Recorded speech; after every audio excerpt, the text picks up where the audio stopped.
You're listening to the Hour of the Time. I'm William Cooper. And I'm Carolyn Nelson. Folks, we've got an awful lot to tell you tonight.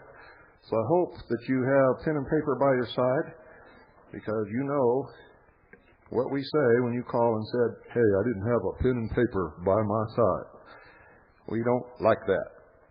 You're supposed to be responsible to capture the information that we take the time to research and give you. Tonight, ladies and gentlemen, the Lone Ranger goes to Phoenix.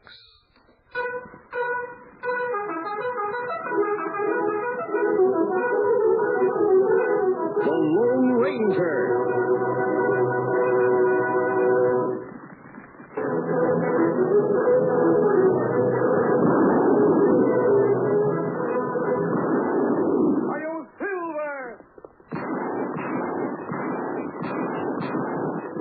Horse with the speed of light, a cloud of dust, and a hearty Hi-Yo Silver. The Lone Ranger. Hi-Yo Silver! Away! With his faithful Indian companion Tonto, the daring and resourceful masked rider of the plains led the fight for law and order in the early West. Return with us now to those thrilling days of yesteryear. The Lone Ranger rides again.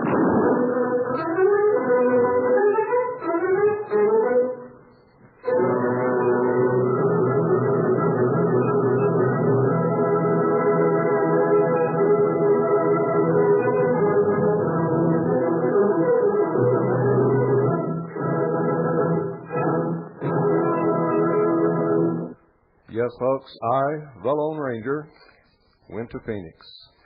I didn't tell you why I was going to Phoenix, because I didn't want to give alarm to those that I was going to, let us say,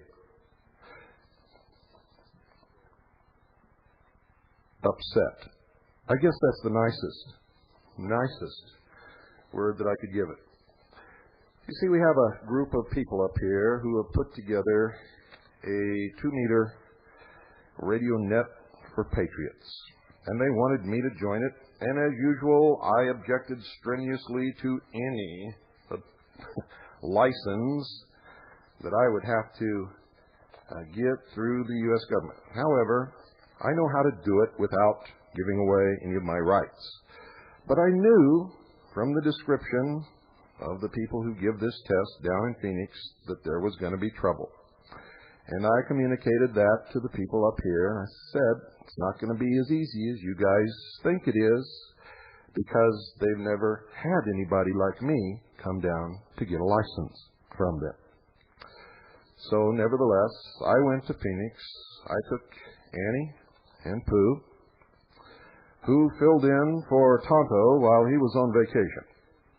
And he's such a stalwart individual that it took 2 people to take his place, actually 1 and a half. And we went to Phoenix. Drove up early Friday. Went and spent some time with our friends at Swiss America Trading. And then went to our hotel, checked in, got comfortable, where once again I studied and read the whole book from cover to cover. And late into the night, Annie grilled me on all of the questions, and I answered them. And it was evident that I would have aced the test had I been allowed to take it.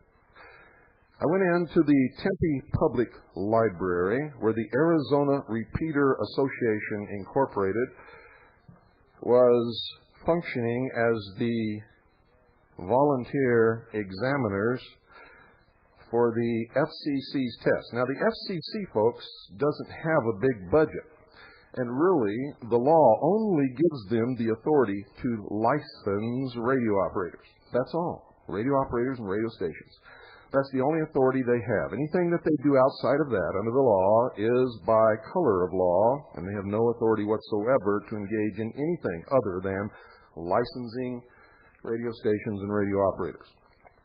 Well, I went in with the intention of getting my technician's rating for the 2-meter band. No code. Although I think if I had had a little brush up on the code, because of my Navy days as a quartermaster, I think I could have passed that since it's only 5 words a minute. And in the Navy, I could do much, much faster than that with flashing light. Flashing light is not all that much different than listening to it through the earphones or keying it on a key. But nevertheless, just to get this done, I went in there, and I knew there was going to be trouble, number one. Number one, because what I saw were these volunteer examiners walking around with radios in their hands and radios on their belt inside the Tempe Public Library. None of them were ever more than 20 feet apart from each other.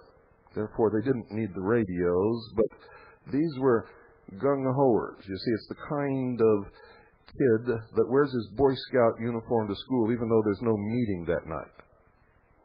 Do you understand what I'm trying to get across to you? How many people have belonged to a club where somebody gets elected president of the club and turns into a little Hitler?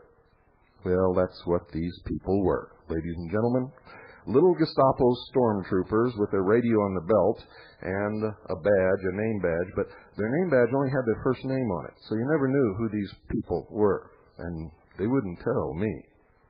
I don't know if it's because they knew who I was or they knew what I was capable of doing, but they wouldn't tell me their names. Now, all I remember is one's name was Dave, and his badge said Triarch, whatever that means. I have no idea what it means.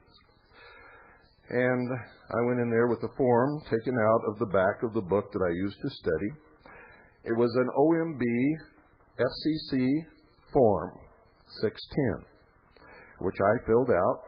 Now, because of my leg, I didn't jump in this line, which was out the door and up the hall. I sat on a stool until everybody went through the line, which was quite a long time. When it was down to 2 or 3 people after about 45 minutes, I jumped behind the last person and went up to the desk where a young woman, and I mean real young woman, 2 actually, and a young man at the end, asked me for my form. I gave it to her. She says, "Oh, this form is no good." Well, I know that if the form says approved by OMB and the expiration date on it has not expired, that it is a good form. But just so that we wouldn't have any problem at that point, I said, okay, where's the real form? She pointed me to a table, put a form in my hand, which I immediately filled out, noting that it looked just exactly like the form that she had just rejected. Took that form up to the table, and she said, "This is the wrong form again." So we went back to the table, and she gave me another form, which had all the same information on it, everything, just one of the blocks was a little bit bigger. So I filled that out. The first one, actually, and the second one that I filled out were perfectly okay according to the law. They were approved by the OMB, and the expiration date had not run out. Yet these people put me through this inconvenience because they are insecure people who have been given a position of what they think is authority. So they have to exercise it. This is what happens when you let people think that they have some sort of authority. I then gave her this final form, and she looked down at it and said, "This is all fine, except what is this right above your signature?" And I read it to her. I said, "It says, I reserve all rights without prejudice, u.c.c. 1-207 TDC. And this is my name, and this is my date that I signed it." She says, "I don't think they'll take this form." I said, "They have to. It's the law." So I then went to the next young lady who took my form and asked me for a photo ID. Now, ladies and gentlemen, I've read the FCC rules and I've read the law, and I know this for a fact. There is no requirement that anyone produce any kind of identification for application to take the test for an amateur operator primary station license or any other license for that matter. In fact, there are no age limits as to who can take this test. A 1-year-old child can take this test, and I don't know any 1-year-old child that has a photo ID, so they were discriminating against me because of my age. You see, if I had been a 1-year-old child, they would not have asked me for a photo ID because I wouldn't have had one. That is against the law. It's also outside the requirements of application form 610 for amateur operator primary station license. But I knew that the good part was yet to come, so I showed them my press credentials, and they were duly impressed and passed my form on to the young man at the end, whom I asked, "What shall I do now?" And he said, "Wait until we call your name." So I went over and sat down in a chair. And it wasn't very long until this man named Dave, and let me tell you a little bit about Dave, folks. Dave was obviously the man who had appointed himself Der Führer. He was the little Hitler in charge.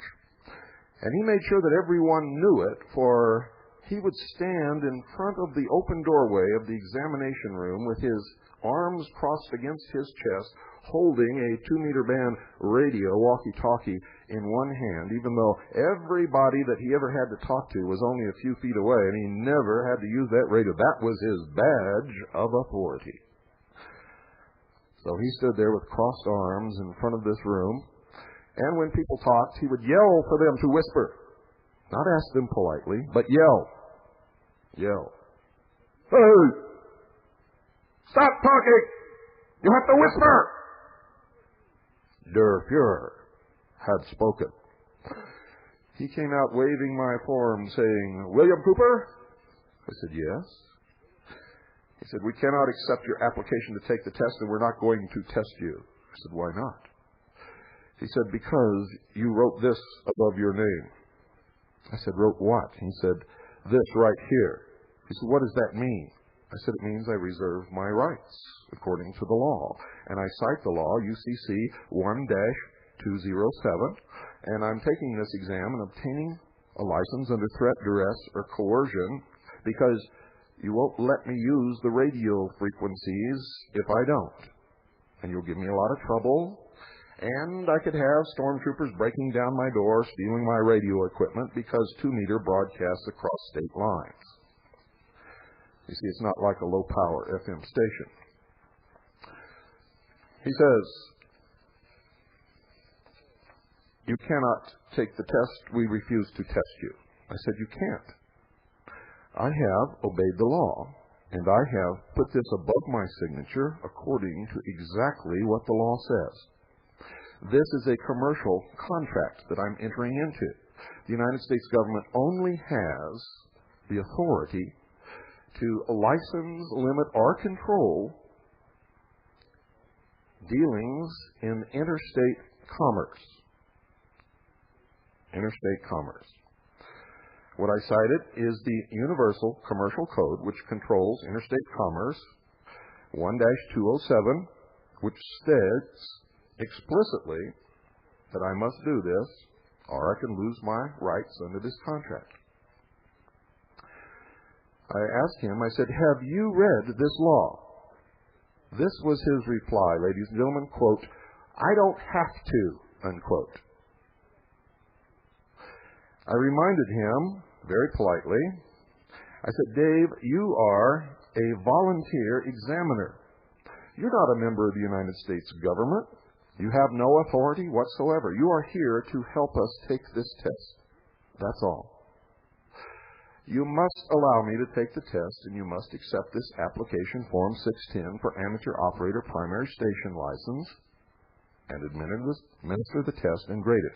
If I'm in error, the FCC is the one who has to make that determination, not a volunteer examiner." I was tempted to describe him a lot more, in much more brilliantly colored terms. However, I refrained at that moment. He said, "No, and you're causing trouble. You have to leave." I said, "Wait a minute. I'm not leaving until I have your name and address because you've just given me grounds for suit. I want to know what organization and what their address is that is conducting this test and what your name and address is and the name and address of all of these volunteer Gestapo stormtroopers." He refused. This man who claimed that he was doing the right thing and was acting as if he were a representative of the Federal Communications Commission, the United States government, refused to give me his name and address, and about this time started walking away from me, and I yelled, "Hey, I want your name and address." And about two other of these people came running out of the examination room and said that they were not going to examine me, and I had to leave, and I had to leave right now. And I said, "I want all of your names and addresses and the name and address of the organization sponsoring this test, because I'm going to sue you." Well, they all refused, which, in my estimation, and I believe that a court of law will see it the same way, is an admission of guilt, for they're required by law to give me that information if they're acting in any official capacity, which they were, under the law, as volunteer examiners. They were supposed to help us complete this test, grade it, and send all the paperwork into the FCC. They also took a fee from me, which was not returned, ladies and gentlemen. So at that point, I realized nothing good was going to come of this. I told him, turned to Dave, I told him, I said, and I quote, "I'm going to drag your ass through the courts until you don't have any left." And I began walking across the library to the door. He yelled across the library at me, "Don't you ever come back. You'll never get a license in this state ever." At which point I turned around, folks, and because I was so upset with his inability to even understand his own ignorance and stupidity, I yelled, "F you," and left out the door. And ladies and gentlemen, tomorrow I will be sitting down with Donna Grimsley, the attorney up here in Apache County, and I am going to sue each and every one of these little Nazi stormtroopers individually, and the Arizona Repeater Association, and the ARRL. Every one of these people are going to be sued. And it's no joke. And folks, I will win. And when I win, it will make it a lot easier for the rest of you to go down and take your test for your amateur radio license, because these people, instead of helping, have appointed themselves as police officers for the FCC, which has no policing powers whatsoever, have written their own law stating that you have to use their forms and that you must produce identification, which is not required under the law and is not required for children who can also take the same test, thereby discriminating because of age.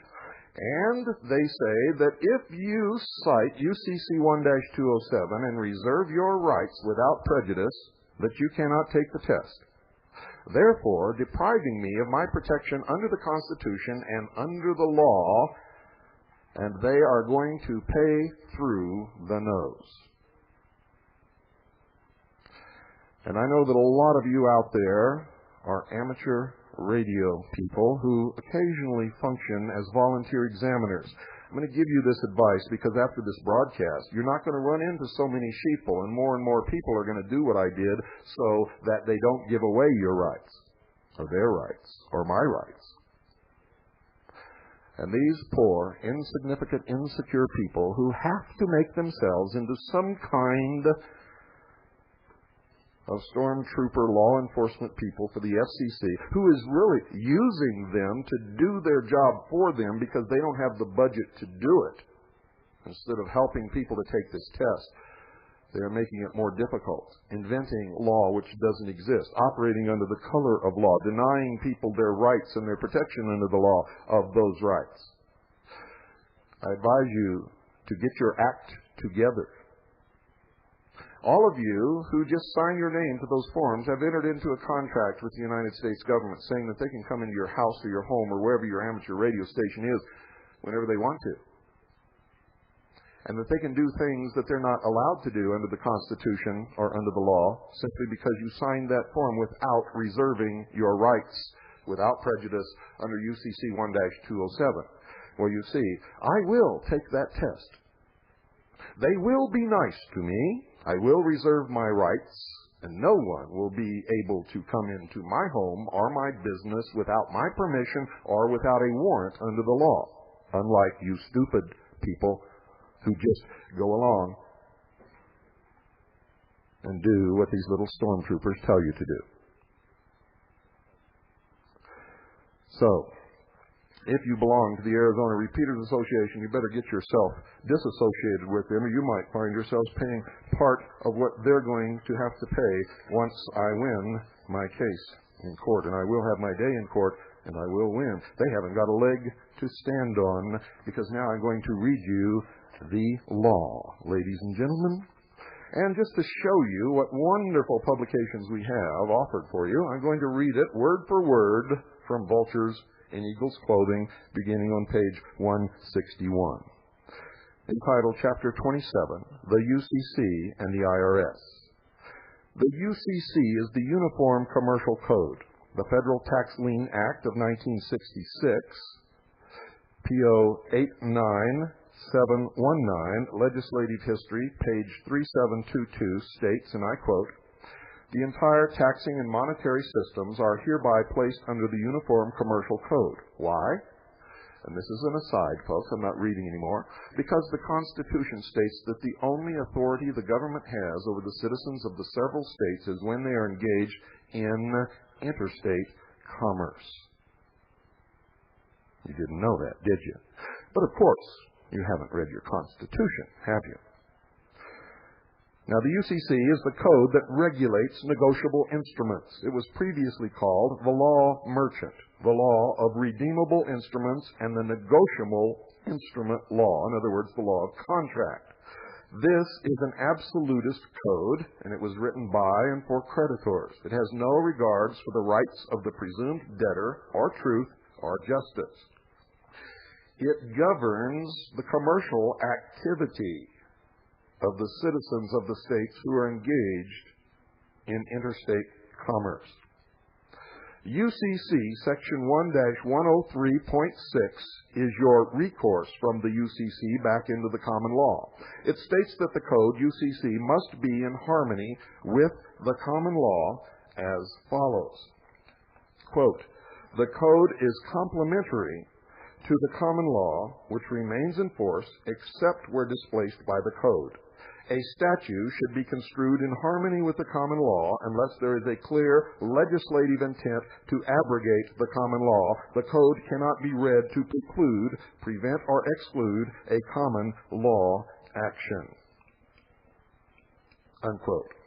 One of the many negative provisions of the u.c.c. code results in a loss of all rights and claims when not reserved in the contract, agreement, or negotiable instrument.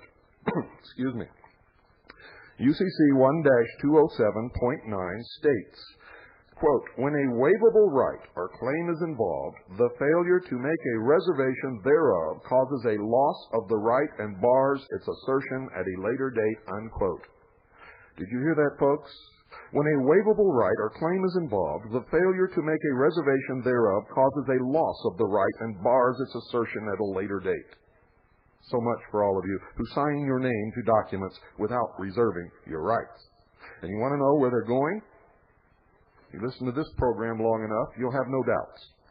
There is a remedy within the Uniform Commercial Code that you can use to reserve all of your fundamental and common law rights and remove yourself from the provision of the above-cited section u.c.c. 1-207.9 and others under the u.c.c. and other regulations and codes which are contradictory to or not in harmony with your rights. For example, such reservation retains your common law right not to be compelled under a commercial agreement that you did not knowingly, voluntarily, and intentionally enter into. In other words, fraud. Further, the common law is based upon justice, truth, and reason.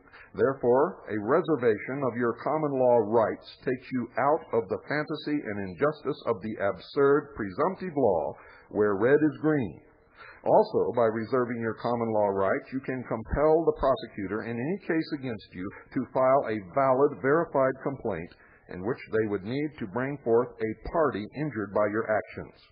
You are also reserving all of your unalienable rights, such as not being a witness against yourself, the right to be secure in your person, houses, papers, and effects against unreasonable searches and seizures, the right to a jury where the controversy is above $20, the right to not be held for a capital crime without a grand jury indictment, the right to not be deprived of life, liberty, and property without due process of the law, the right to receive just compensation for property taken by the government, etc. Since you don't reserve your rights, that's why they can barge into your house, confiscate all your radio equipment, give you an apparent violation, and fine you thousands of dollars, all without due process, all without protection under the Constitution, all without being tried or convicted of any crime. You gave them the permission when you sign documents without reserving your rights under u.c.c. 1-207. All rights reserved without prejudice, and this is your recourse back into common and constitutional law. u.c.c. 1-207, quote, a party who, with explicit reservation of rights, performs or promises performance or assents to performance in a manner demanded or offered by the other party does not thereby prejudice the rights reserved. Such words as without prejudice, under protest, or the like are sufficient. u.c.c. 1-207.4 states, and I quote, any expression indicating an intention to reserve rights is sufficient, such as, quote, without prejudice, unquote. This reservation of rights can be exercised by making the following notation above your signature on contracts and agreements and other documents requiring your signature. FCC Form 610 is a contract. And this is what it says, folks. Quote, all rights reserved without prejudice, u.c.c. 1-207, or without prejudice, u.c.c. 1-207, unquote. What I wrote was all rights reserved without prejudice, u.c.c. 1-207. The u.c.c. effect of reservation of rights, section 1-207:7 states, quote, the making of a valid reservation of rights preserves whatever rights the person then possesses and prevents the loss of such rights by application of concepts of waiver or estoppel, unquote. Your greatest protection and my greatest protection is provided by reserving our rights in writing. However, the Code does state that it is not a requirement that such reservation of rights be written, but they must be explicit. If I had just stated in a loud voice where all could hear that I reserved my rights by signing that form, if I could find those witnesses, if I ever had to go to court and prove that I said that, that would be all that was necessary. However, knowing human nature, and knowing how difficult it is to find witnesses, and even when you find them, they don't want to get involved, I would never, ever rely upon such a situation. Therefore, I always reserve my rights in writing above my signature on every contract that I ever sign, and these people refused to allow me to take this test unless I consented to give up all my rights and sign it without reservation of rights. And they made a big mistake, and I gave them repeated opportunities to make it right. They did not. They refused.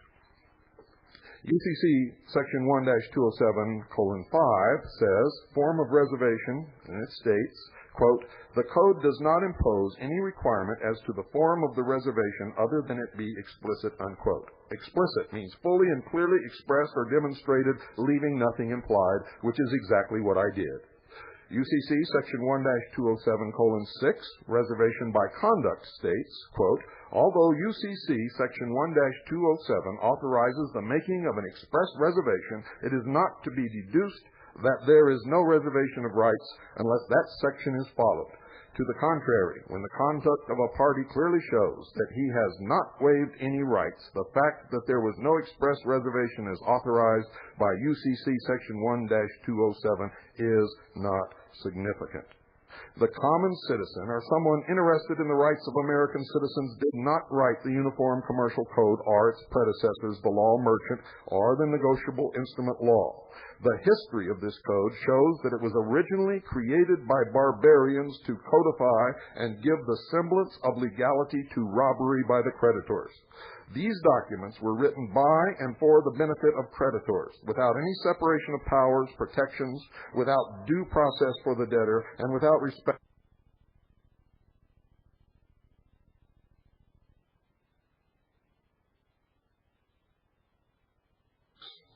It is imperative that you understand it. The common citizen, or someone interested in the rights of American citizens, did not write the Uniform Commercial Code or its predecessors, the law merchant, or the negotiable instrument law. The history of this code shows that it was originally created by barbarians to codify and give the semblance of legality to robbery by the creditors. These documents were written by and for the benefit of creditors without any separation of powers, protections, without due process for the debtor, and without respect for any equity the debtor may have invested in property that the creditor may seize. Therefore, it is imperative that you always reserve your rights on all signed documents. Don't go away. We'll be right back, sheeple.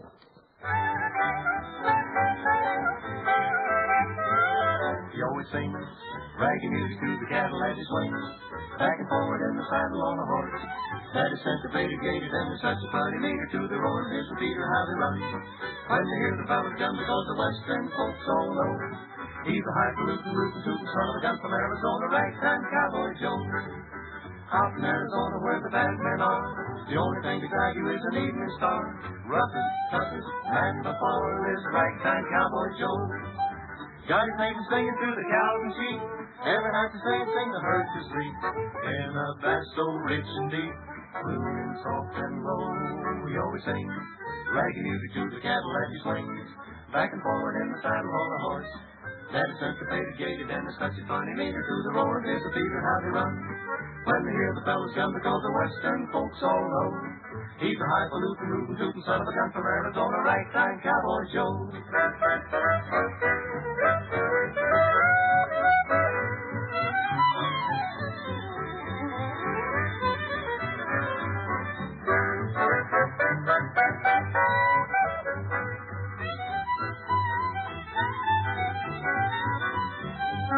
He always sings ragged music to the cattle as he swings, back and forward in the saddle on a horse that is syncopated, gated, and there's such a funny meter to the roar. It's the beater, how they run.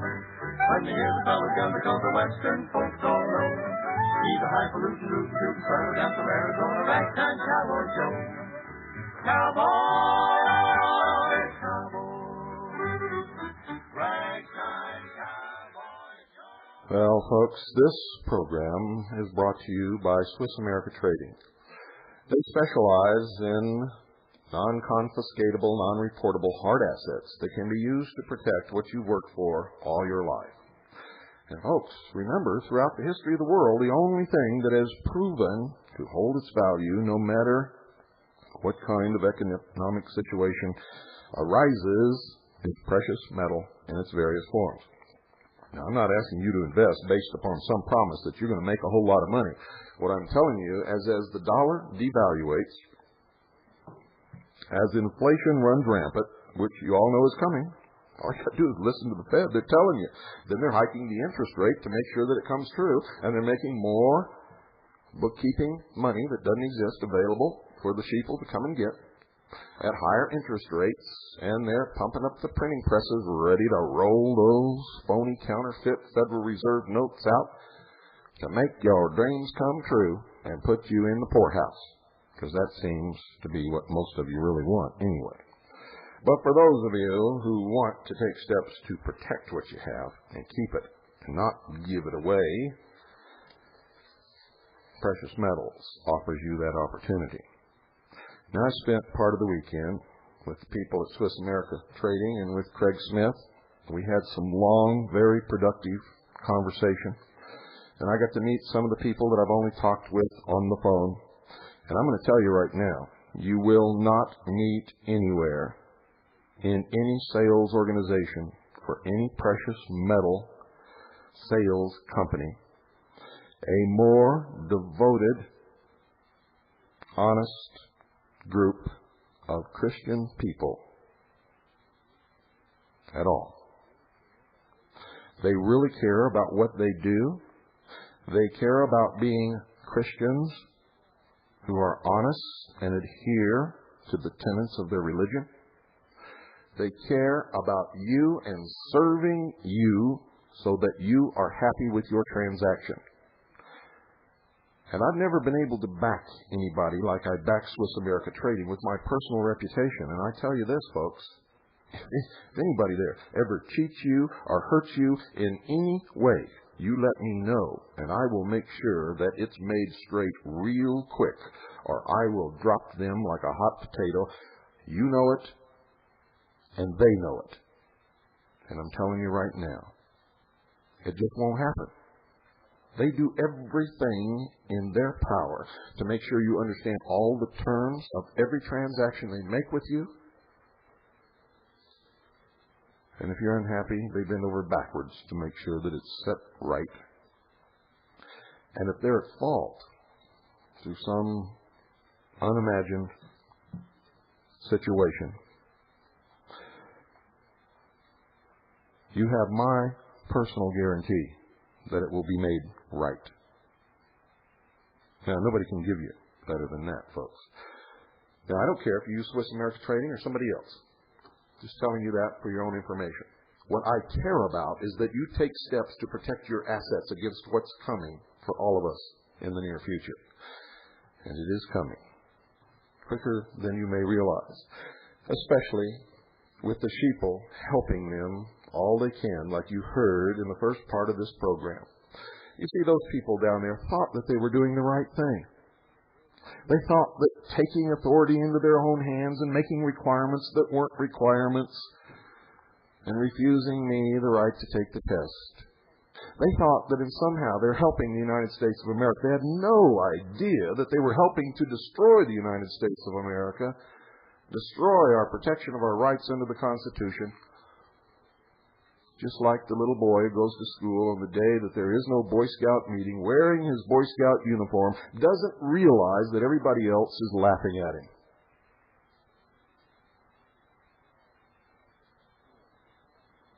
He made a fool of himself. Call Swiss America Trading right now, 1-800-289-2646. That's 1-800-289-2646. Mention my name, William Cooper, and ask for all the available literature that you're entitled to as listener to the Hour of the Time, and thank them for sponsoring this program. For without the Hour of the Time, I'm going to tell you right now, and it's the truth. I don't have a big head. It just happens to be the truth, folks. You wouldn't know half of what you've learned by listening to this program since we started from any other source in this whole country. And that's the truth. We are the last bastion of free speech and truth in this whole world. 1-800-289-2646. 1-800-289-2646. Do it now. You'll be glad that you did.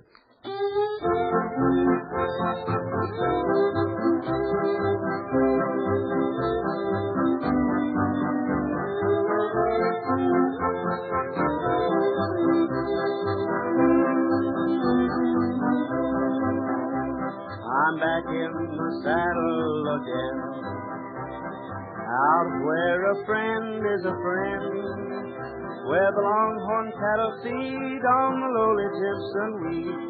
Back in the saddle again, riding the range once more, toting my old 44, where you sleep out every night and the only law is right. Back in the saddle again. Whoopee-tie-I-oh, rocking to and fro. Back in the saddle again. Whoopee-tie-I, I go my way. Back in the saddle again.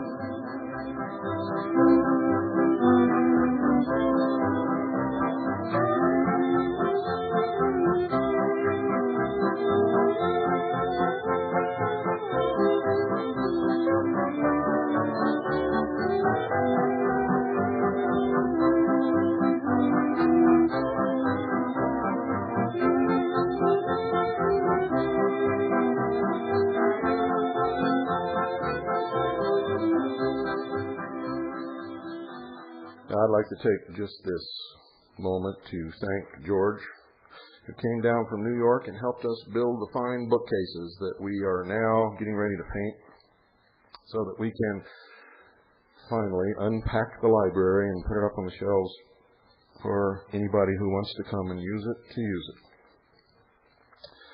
We'll have a rare books section that will be protected, will not be available to everyone. Will require some kind of a security deposit for anybody that handles the rare books because they just can't be replaced, folks.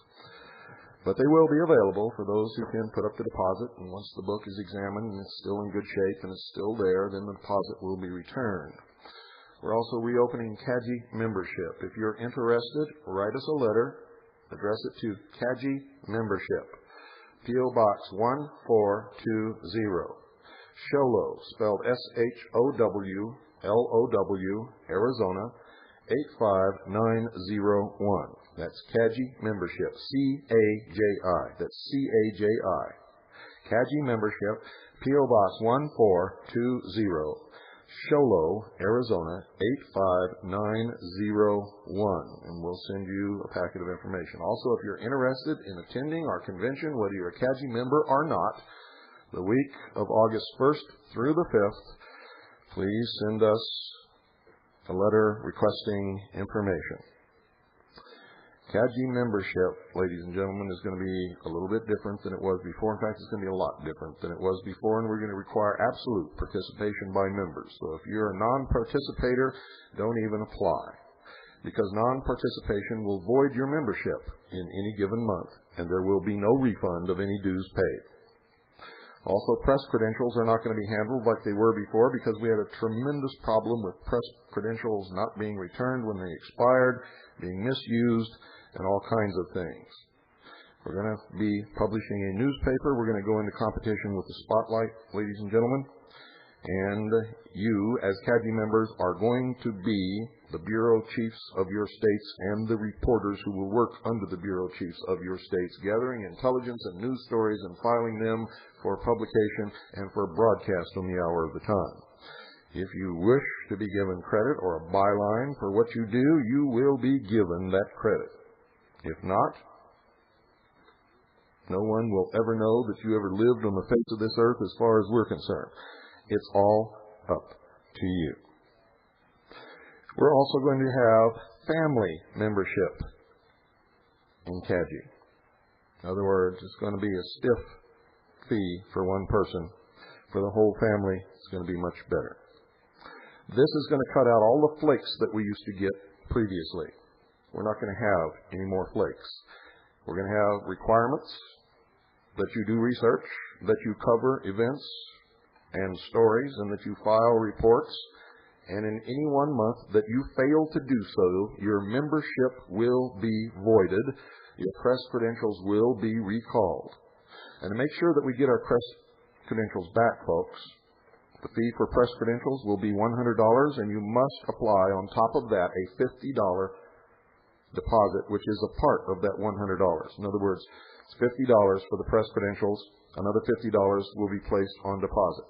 When the press credentials are returned, your $50 will be returned.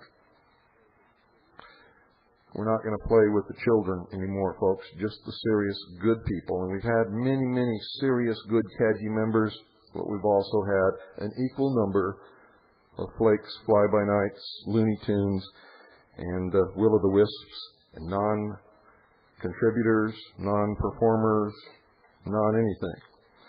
People who just want to take advantage of the rewards for being a CAGI member, which you have all found out by listening to this program, are substantial. In many instances, the purchase of just one item that we offer on the air will pay back your entire membership fees and anything that you have invested in CAGI. You all know that. You will also be required to take an oath of allegiance to the Constitution of the United States of America and the Bill of Rights, and to protect and defend it against all enemies, foreign or domestic. And you will further be required to take an oath pledging your lives, your property, and your sacred honor in defense of that document and this nation. If you do not wish to involve yourself in such an endeavor, don't waste our time or our efforts, because we don't have any time to waste. We're involved in trying to save our freedoms. Just exactly the opposite of what the little Gestapo stormtroopers down in Phoenix were trying to do by taking them away. So, ladies and gentlemen, if you're interested, drop us a line, CAGI membership, P.O. Box 1420, Sholo, spelled S-H-O-W-L-O-W, Arizona, 85901. We will send you the paperwork. We will send you notification of fees and dues and all that kind of stuff. If you want to come to the convention, August 1st through the 5th, for CAGI members, it's a flat fee of $100. Everyone else, $250 per person. If you're a CAGI member and you have family membership, the fee for the whole family is $150 for the whole conference. If you are not a CAGI member and do not have family membership, it's $250 per person. Simple as that. We do not give discounts for any reason. We do not feel sorry for anybody for any reason. If you're a blind person and you want to join and you think that you can't contribute, you can. Blind people can sit and become invisible and hear the darndest conversations. Sometimes because people think that they're blind and they can't see, that they can't hear, and that they're absolutely helpless and useless. And some of our blind CAGI members have been some of our best intelligence gatherers, I guarantee you. For the rest of you, hey, I got one leg. I don't cry about it, so I don't want to hear you cry about whatever your problem is. You deal with it, but you help us claim our rights, save our freedoms, and save this country. That's mandatory. We must all get involved. We must all stop hiding. If you think that you're going to be a survivalist and not get with anybody and help save our freedoms, but you're going to go off and survive by yourself till it's all over, what are you going to come back to? And how are you going to survive in whatever system exists when you come back? And are they going to welcome you back? And how long can you survive on your own without the help of anybody else? All of you people that are trying to stay in your closet with your doors closed, afraid that you're going to get on somebody's list, you're already on the list. You see, if you're not one of them, you're one of us, and we're all on the list. It's not a question, ladies and gentlemen. It's not a question of what can happen to you if you get involved. It is now a question of when we're going to draw the line and how long we're going to have to fight to save our freedoms, or how quickly we're going to bend down and put the chains on our own ankles and march peacefully and docilely, buying all the way into slavery. And if you think that you're going to go somewhere and escape all of what's going to happen, and nothing's going to happen to you, as George Bush would say, read my lips, New World Order. Unless you can get to the moon, they will get to you. And you had better understand that. And you better be prepared to deal with it. The answer is not taking up arms and marching on Washington. The answer is working on a local level. The answer is maintaining political and military control through the militia on your local level and opposing anyone who comes against you. The answer is calling the traitors traitors and calling treason treason. The answer is getting rid of your local politicians, your local county supervisors, your local sheriff, your local city supervisors, your local city government, your local state government, state legislatures, senators, and governors, if they are traitors and if they are committing treason. That is the answer. The answer is taking back your own personal sovereignty. The answer is knowing the real law and how to apply it in the courts. The answer is from the ground up. That's where it has always come in this nation. That's where our greatest strength lies, and that's how we will do the greatest good. Anybody who thinks that you're going to pick up a weapon and you're going to stand in a line across the field from an army and fight a battle on traditional grounds like they did in the last Civil War, you are mistaken.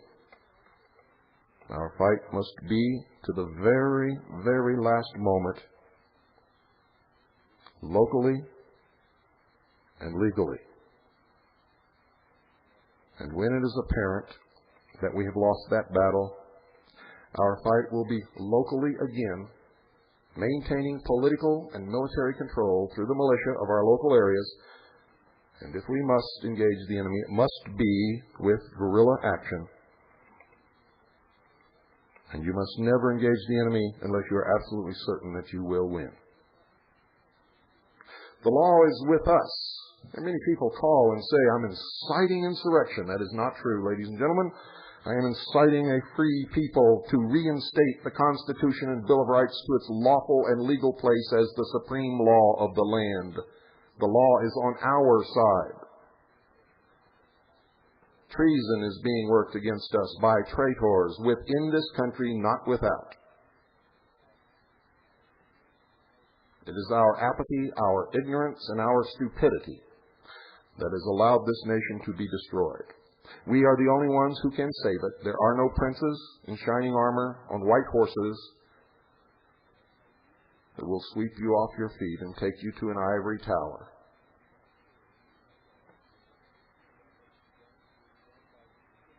What must be done will be done by each of us individually on an independent basis, each of us taking responsibility for our own actions, each of us acting independently with personal and individual initiative to take our country back, to restore freedom, to restore the Constitution and the Bill of Rights. All those who are working against this are traitors, and they are working treason. They are the insurrectionists. We are the loyal Americans who are true to the principles and ideals upon which this country was founded, to the supreme law of the land, to our families, to our God, to our country. And as I wrote in my book, ladies and gentlemen, it must be God first, Constitution and Bill of Rights second, family third. If you try to put your family above God and the Constitution, you have no rights and you have no protection of those rights. You must fight first for God, second for Constitution and Bill of Rights, third for your family. And I hope you understand that.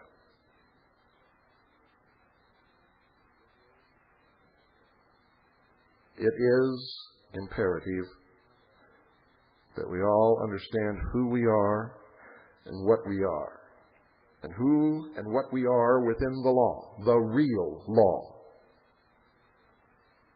And we have two wonderful books, one of which I read from tonight, Vultures in Eagles' Clothing and Goodbye April 15th. They're $43 each post-paid. $86 for both. These are the only books that I recommend. I did not write them. I went out of my way to obtain them, to be able to offer them to you. You can get them from other sources if you do not wish to contribute anything to what people have called this ministry. It is a ministry of freedom.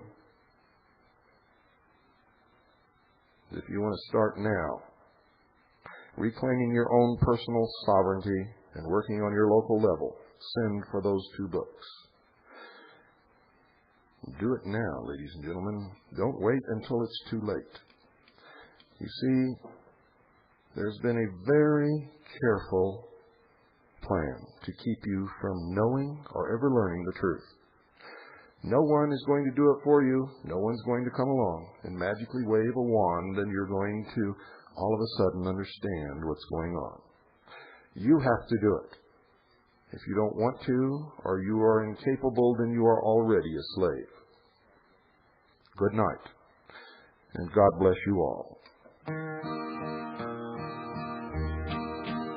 I was hanging around town, just spending the time, out of a job, not earning a dime. A feller steps up and he said, I suppose you're a bronc fighter from the looks of your clothes. Your figures me right, I'm a good one, I claim. Do you happen to have any bad ones to tame? Said he's got one, a bad one to buck. For throwing good riders, he's had lots of luck. I gets all head up, and I ask what he pays to ride this old nag for a couple of days. He offered me 10, and I said, I'm your man. A bronc never lived that I couldn't fend. He said, get your saddle, I'll give you a chance. In his buckboard we hopped and he drives through the ranch. I stayed until morning and right after scuff, I stepped out to see if this outlaw can buck. Down in the horse corral, standing alone, is an old caballo, a strawberry roan. His legs are all fat and he's got pigeon toes, little pig eyes and a big Roman nose, little pin ears that touch at the tip. A big 44 brand was on his left hip.